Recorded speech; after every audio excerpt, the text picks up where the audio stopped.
ಪ್ರಭಾವಿ ಸಚಿವ Rajanna honey trap ಆಗಿದೆ ಅಂತಾರೆ. ಅವರು ಯಾರು ಅಂತ ಇಡೀ ರಾಜ್ಯಕ್ಕೆ ಗೊತ್ತಾಗಿದೆ.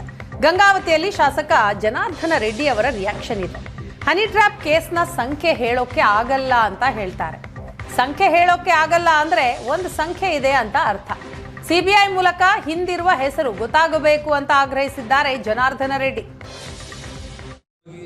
ರಾಜ್ಯದ ಒಬ್ಬ ಪ್ರಭಾವಿ ಒಬ್ಬ ಕ್ಯಾಬಿನೆಟ್ ಮಿನಿಸ್ಟರ್ ರಾಜಣ್ಣ ಅವರು ಇವತ್ತು ಅಸೆಂಬ್ಲಿ ಸಾಕ್ಷಿಯಾಗಿ ಅಸೆಂಬ್ಲಿ ಒಳಗಡೆನೆ ಹನಿ ಟ್ರ್ಯಾಪ್ ಆಗಿದೆ ಮತ್ತು ನನ್ನ ಮಗನ ವಿಷಯದಲ್ಲಿ ಕೂಡ ಮಾಡಿದ್ದಾರೆ ಅಂತಂದರೆ ಇವತ್ತು ರಾಜಕಾರಣಿ ಇವತ್ತು ಯಾರು ಏನನ್ನೋದು ಮಾಧ್ಯಮಗಳಿಗೆ ಹೆಸರೆಲ್ಲ ಗೊತ್ತು.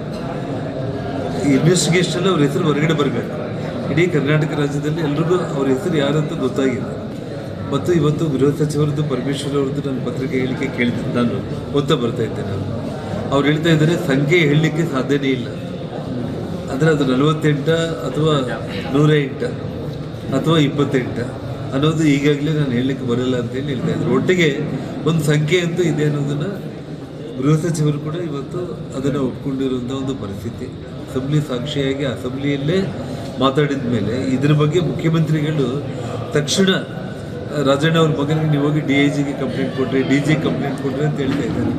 ಅವ್ರು ಇಮ್ಮಿಡಿಯೇಟಾಗಿ ಒಂದು ಸ್ಪೆಷಲ್ ಇನ್ವೆಸ್ಟಿಗೇಷನ್ ಟೀಮ್ನ ಒಬ್ಬ ಹೈಕೋರ್ಟ್ ಜಡ್ಜ್ ಸಿಟ್ಟಿಂಗ್ ಜಡ್ಜ್ ಅವ್ರ ನೇತೃತ್ವದಲ್ಲಿ ಆಗ್ತಾಯಿದ್ರ ಅಥವಾ CBIಗೆ ರೆಕಮೆಂಡ್ ಮಾಡೋದ ಅನ್ನೋದ್ರ ಬಗ್ಗೆ ಅವ್ರು ಮಾತಾಡಿಲ್ದಂಗೆ ಜಸ್ಟ್ ಅಂದರೆ ಅವರವರಲ್ಲೇ ಅಂದರೆ ಒಬ್ಬರನ್ನೊಬ್ಬರು ಮುಗಿಸ್ಕೊಳ್ಳೋದಕ್ಕೆ ಇದನ್ನು ಈ ರೀತಿ ಬಳಸ್ಕೊಂಡ್ಬಿಟ್ಟು ರಾಜಕೀಯ.